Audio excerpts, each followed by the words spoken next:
Hello साथीहरु, नमस्ते। आज चाहिँ म चीज मैगी बनाउँछु, स्पाइसी चीज मैगी है। यो चाहिँ एकदम पिरो हुन्छ नि, टेस्टी चाहिँ एकदम चीजको फ्लेभर आउँछ। अनि यसको लागि चाहिँ मैले पानीमा मैगी 2 प्याकेट हालेँ है। यो म चाहिँ अलिक धेरै पानीमा बनाउँछु किनकि मलाई पुरा पाकेको मन पर्छ अनि यो अलिक ढिलो पाक्छ, अलिक मोटो हुन्छ र। अनि मसला सबै हालेँ 2 प्याकेटै मैले।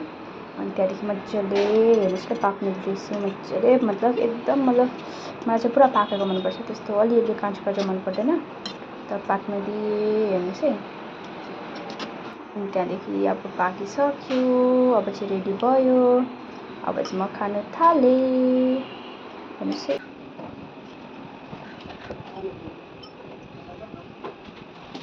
यो चाहिँ एकदमै पिरो छ।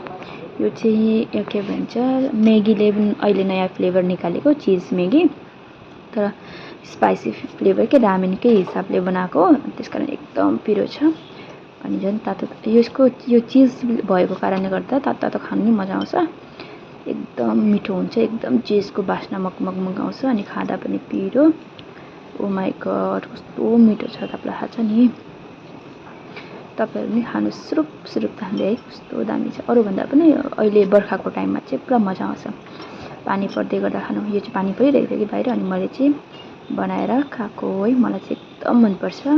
पिरोले मेरो हाल बेहाल भइसकेको थियो, त्यही पनि खानु चाहिँ छोडिँदैन। ओ माई गॉड, सुप झन् दामी हुन्छ। सुपमै सबभन्दा धेरै पिरो हुन्छ। एकदम मिठो हुन्छ है। तपाईहरुलाई चाहिँ के कस्तो लाग्छ? मलाई चाहिँ एकदम मन पर्छ। आजकल रामेन सक्यो नि त नेपालको, सो इन्डियन चीज मैगीले नै चित्त बुझाइँदैछ। तर यो पनि दामी छ, एकदम टेस्ट चाहिँ नयाँ टेस्ट छ।